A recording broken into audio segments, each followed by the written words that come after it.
On my recent visit to Sydney, I was struck with an idea to see if I can talk my way onto a sailboat participating in a harbor race there. And after finding some Facebook groups and making a couple of posts, I had a handful of offers and ended up choosing the vessel Ultreya, which is a Dehler 41. We had the committee boat there, Miss Chief. A little bit of a pre-start action here. Discovered that of the 6 crew aboard, 3 of us were first time on that boat, and as it was, we're a little bit short-handed. The main on this boat is typically operated by 2 people, and they put me in charge of that. So there's some pre-start maneuvers there.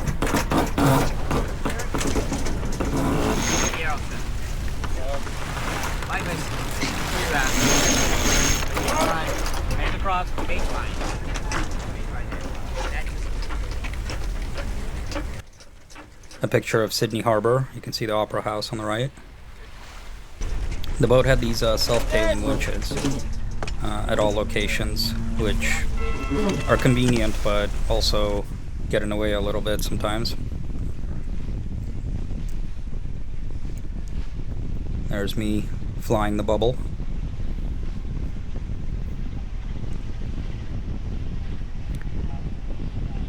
Easing and raising the Traveler as the puffs of wind came on.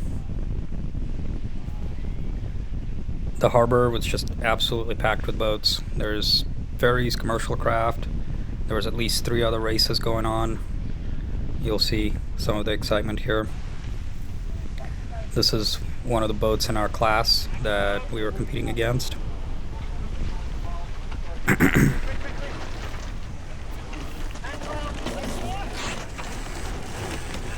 That's them again, and you can see there's a hydrofoil dinghy class of some sort. Those things are ridiculously fast, but also very unpredictable.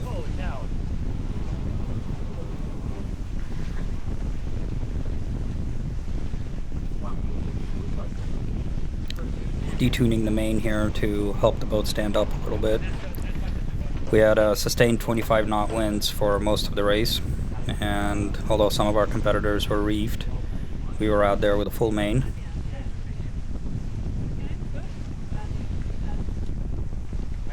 And as you can see, we got ahead of those guys on that tack.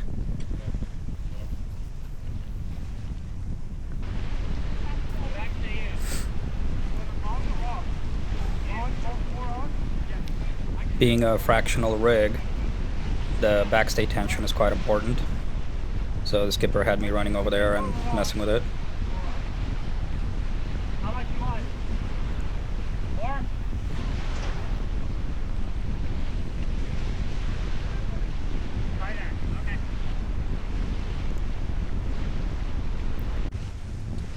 Still neck and neck with these guys.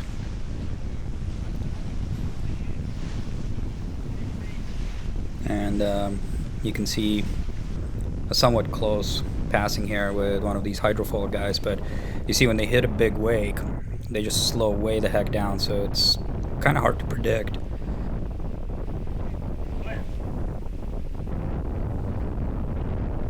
What their intercept course is going to be, but they handled their vessels incredibly well. And watch this guy with the red spinnaker here. So looks to me like they're doing a spinnaker takedown, going really well, and then somebody forgot the main sheet and over they go. And despite the fact that they were probably about a mile from any shore, nobody seemed concerned. I guess it's just kind of par for the course there. I got that on video. At some point in the middle of the race, I remembered to activate my Relive app, so you can kind of see us tacking upwind there. A little bit of a close intersection here. Obviously we're the giveaway vessel.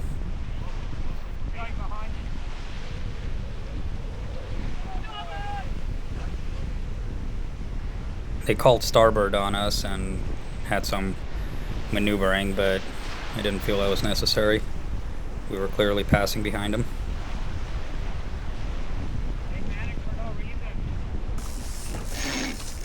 So the windward mark was done really smartly in that they actually had two buoys set up so that boats rounding the mark and setting their kite were not immediately facing all of the other boats coming in to round the same mark. It's pretty cool. You can see it here on the map. Double buoy set up like that.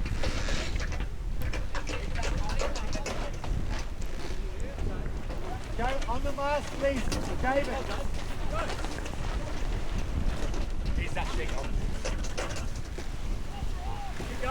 And spinnaker set.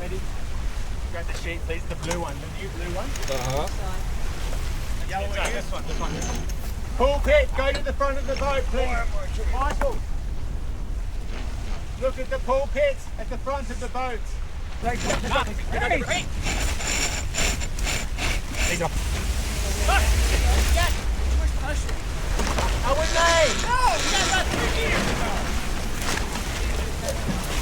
A little bit delayed in preparation and then ran into an issue. It got loaded up before it was hoisted all the way. Yes, I hear you. Handle.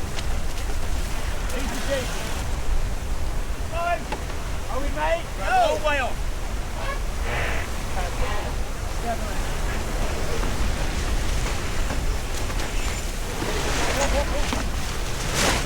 We're at least 4 minutes.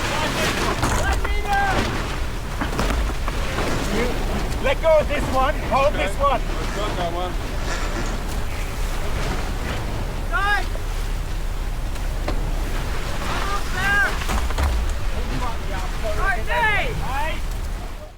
But all's well that ends well.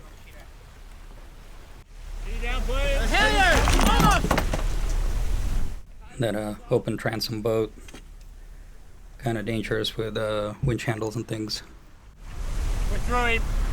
Push it out.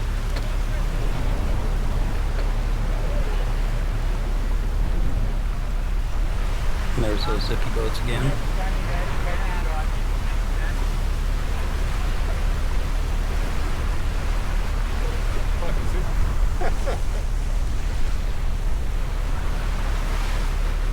Our topper is a little slack. Yeah, I don't know why.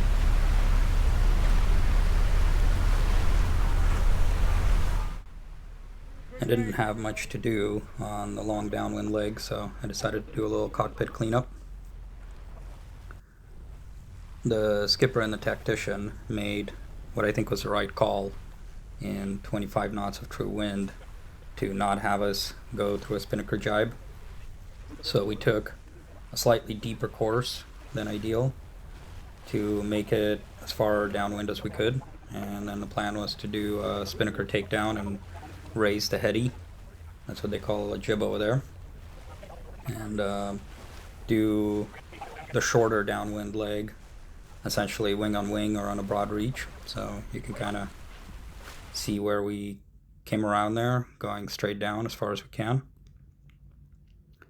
and then the slight turn with the takedown back to the starting line for a second lap. There's our arch nemesis there. And another dinghy class.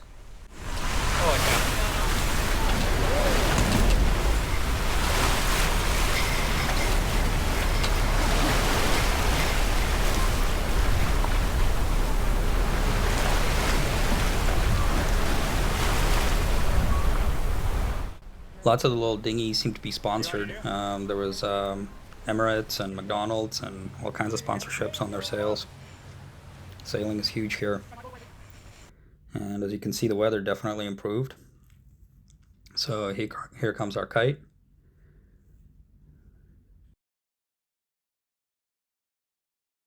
Boom, there's a takedown. And I'm making sure that the guy, or the breaker as they call it here, pays out smoothly, doesn't get tangled, and get that stowed.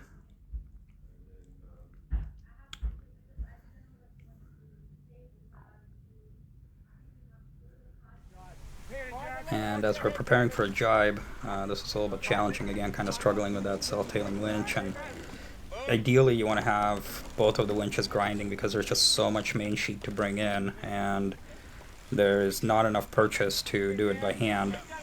So it just kind of whips around on the big jibes like that, and here it took the camera completely off the mount. One of the sheets just wrapped around, and I snagged it right away before it went off the back of the boat with the open transom. It's okay. Part of the filming. And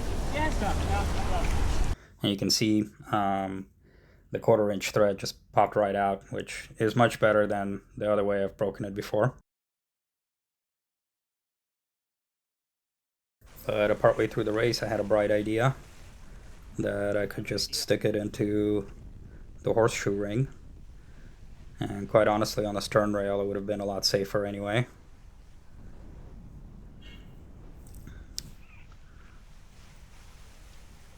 And now we're just gonna get the skippers back the whole time, but catch us some more footage.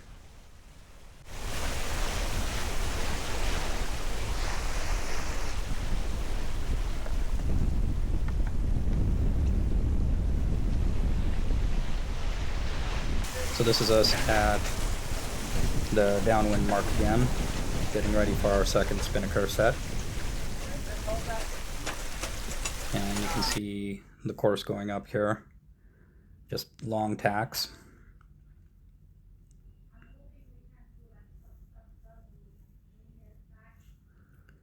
And the downwind mark. Our second set went much smoother than the first.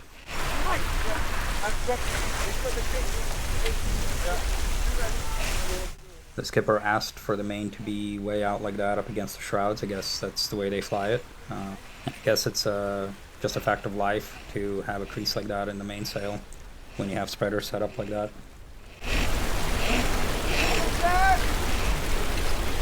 Hey! Heads up, coming!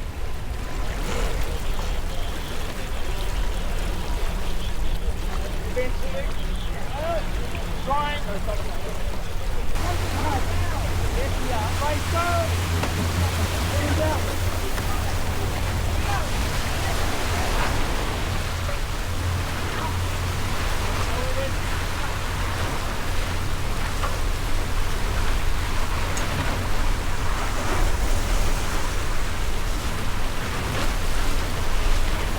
And here again, I start to grind pretty early on.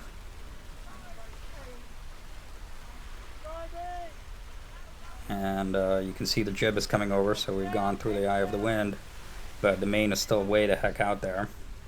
And now I'm clearly aware that there's a bad jibe coming on, and just trying to reel in as much as I can. I mean, you can see that thing just floating up. And the skipper finally tells me to just whip it around, and you can see how much pressure is on that. I can barely bring it back, but there it goes. And this time around, it actually bent one of the stanchions on the port side there. You can see our course line is incredibly straight. The skipper steered like a laser.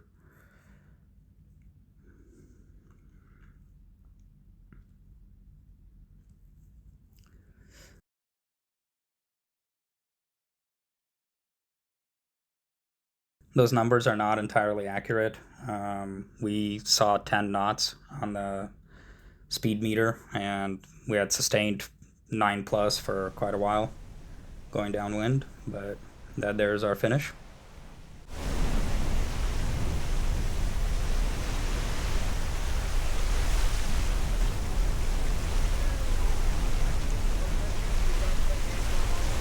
On corrected time, it turned out that we finished 3rd of 8 in our class, which is actually pretty awesome. The skipper was quite happy about that. He took us out to the Royal Sydney Yacht Squadron for some beers and chips. So, new friends made. Checkbox checked. Sydney Harbor is pretty awesome. If you guys are ever down there, definitely take up Aussie hospitality and go out for a sail.